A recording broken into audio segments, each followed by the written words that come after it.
পরাধীনতার দীর্ঘ অন্ধকার, পলাশির প্রান্তরে বাংলার স্বাধীনতার সূর্য অস্তমিত হলো। ভারতবর্ষ থেকে গেল ব্রিটিশ শাসনের শৃঙ্খলে। কিন্তু পরাধীনতার অন্ধকারে জেগে উঠেছিল প্রতিবাদের আলো। এরই ফলস্বরূপ 1902 সালে গড়ে উঠল অনুশীলন সমিতি। এরপর 1905-এর বঙ্গভঙ্গের বিরুদ্ধে সমগ্র বাংলা উত্তাল হয়ে উঠল প্রতিবাদের জোয়ারে। জেগে উঠল ঘরে ঘরে স্বদেশীর চেতনা।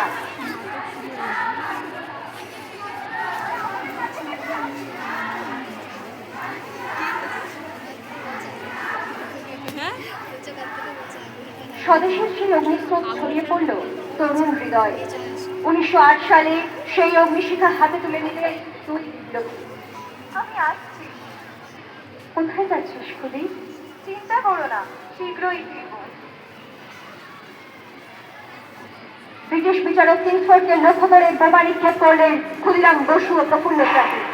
মাত্র 18 বছর বয়সে ফাঁসির মঞ্চে উঠে তিনি হয়ে ওঠেন ভারতের স্বাধীনতা সংগ্রামের এক অমর প্রতীক। একদিকে বিপ্লবের ডাক, অন্যদিকে সত্য অহিংসার শক্তি। সেই শক্তিকে সঙ্গী করে ভারতবাসীকে ঐক্যবদ্ধ করলেন মহাত্মা গান্ধী। অসহযোগ আইন অমান্য ভারত ছাড়ো আন্দোলনে কেঁপে উঠল ব্রিটিশ শাসনের ভিড়।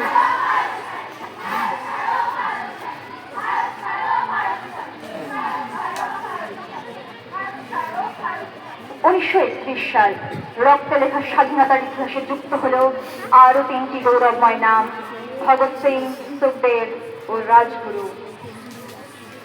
মৃত্যুকে আমি ভয় পাই না। যদি আমার জীবন দেশের স্বাধীনতার পথে এতটুকু আলো জ্বালাতে পারে, তবে সেই মৃত্যুই আমার গর্ব। ইনকিলাব জিন্দাবাদ, ইনকিলাব জিন্দাবাদ।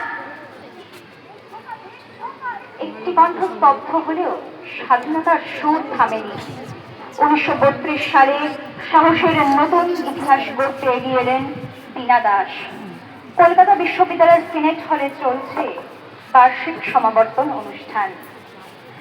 I request our honorable Governor Stanley Jackson to take the stage and share his valuable speech. Good morning, everybody. It is my privilege to be present here. অপরদিকে শিক্ষার্থীদের আসনে বসে আছেন 21 বছরের তরুণী বীণা দাস। আসন ছেড়ে এগিয়ে এসে শাড়ির ভাঁজ থেকে বের করলেন লুকিয়ে রাখা রিভলভার। তার কণ্ঠে ধ্বনিত হল, লক্ষ্যভ্রষ্ট হল সবকটি গুলি। অল্পের জন্য রক্ষা পেলেন স্ট্যানলি জ্যাকসন। বীণা দাসকে গ্রেপ্তার করা হলো। বিচারে তাকে দেওয়া হল 9 বছরের সশ্রম কারাদণ্ড।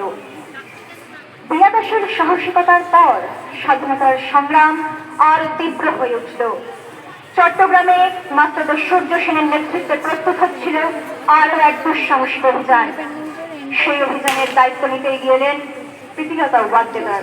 প্রীতিলতা, চট্টগ্রামের পাহাড়তলির ইউরোপীয় ক্লাবটা তুমি দেখেছো? ওটার বাইরে একটা সাইনবোর্ড ঝোলানো আছে। হ্যাঁ মাস্টারদা, ওখানে লেখা dogs and Indians are not allowed. আমাদের নিজেদের দেশে আমাদের মাটিতে দাঁড়িয়ে এই অপমান।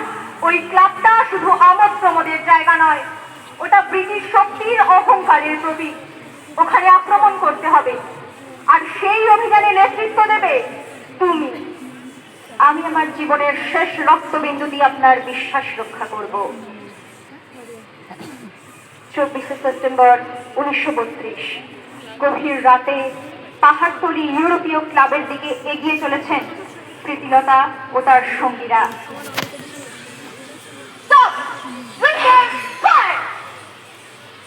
মাস্টারদা, ব্রিটিশরা প্রীতিলতাকে জীবিত পাবে না, কোনো দিনও না।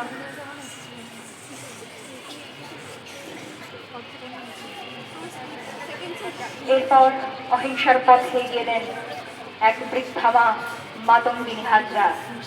বয়স তার শরীরকে থামাতে পারেনি, কারণ তার হৃদয়ে জ্বলছিল স্বাধীন ভারতের স্বপ্ন। এই মিছিল আর থামবে না। বন্দে মাতরম, বন্দে মাতরম। মাতঙ্গিনীর সেই শেষ পদক্ষেপও হয়ে রইল স্বাধীনতা ইতিহাসের এক উজ্জ্বল স্মৃতি। 1900 আর 1000 বাংলার পৌঁছালো নেতাজি সুভাষচন্দ্র বসুর নেতৃত্বে স্বাধীনতা সংগঠিত হল এক উজ্জ্বল বাহিনী। তাদের লক্ষ্য একটাই, পূর্ণ স্বাধীন ভারত।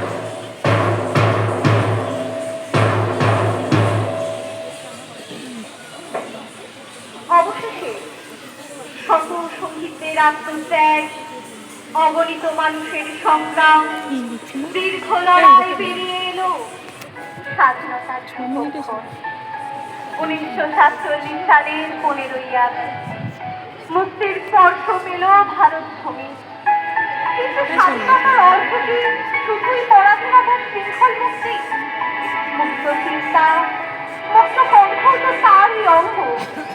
তাই আজ লড়াই অন্যায়ের বিরুদ্ধে, দুর্নীতি আর বিভেদের বিপরীতে, শিক্ষা, ঐক্য, মানবতার পথে এগিয়ে যাব আমরা একসাথে।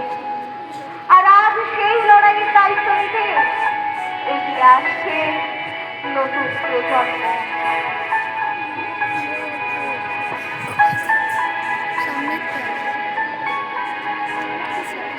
এই অমর সংগ্রামের চেতনাকে হৃদয়ে ধারণ করে আমরা নতুন প্রজন্ম আজ শপথ নিচ্ছি।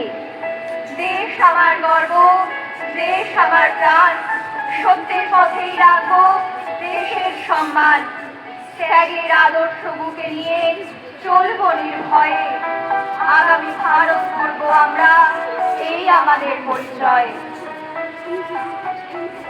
রথে চড়ে সে এসেছিল এক দীর্ঘ রাত্রির অবসানে, যখন ইতিহাসের ক্লান্ত আকাশে একটি নতুন সূর্যের প্রতীক্ষা।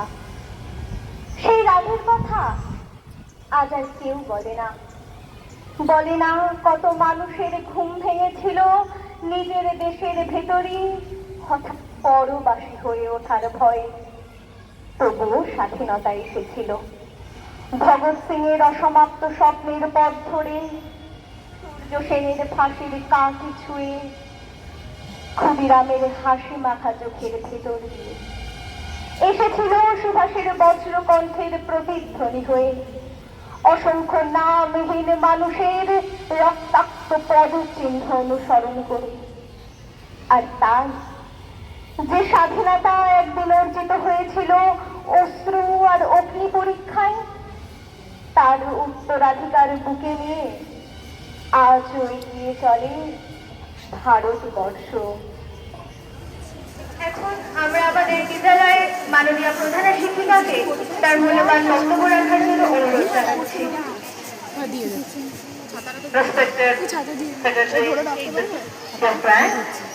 আমার শ্রদ্ধেয় দিদি শিক্ষিকাবৃন্দ, প্রিয় মেয়েরা, স্টুডেন্ট, গার্জিয়ান, সকলকে জানাই আজকের দিনের শুভেচ্ছা। Happy independence day.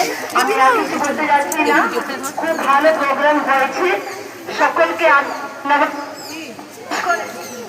বিশেষ করে আমি ধন্যবাদ জানাবো আমাদের কাজ ছিল মেয়েরা, তাদের নেতৃত্বে আজকের এই অনুষ্ঠান সম্ভব হয়েছে। বিশেষ করে head girl, assistant GS, volunteer, সমস্ত ক্লাস ইলেভেন মেয়েদের জন্য আমার আন্তরিক ধন্যবাদ। একটা বড় হাতের মেয়েরা, ঈশ্বরকে ধন্যবাদ জানাই, কারণ এতক্ষণ ঈশ্বর ধরে রেখেছে, সে বৃষ্টি এখন নামলো। আর আজকে এই বিশেষ দিনে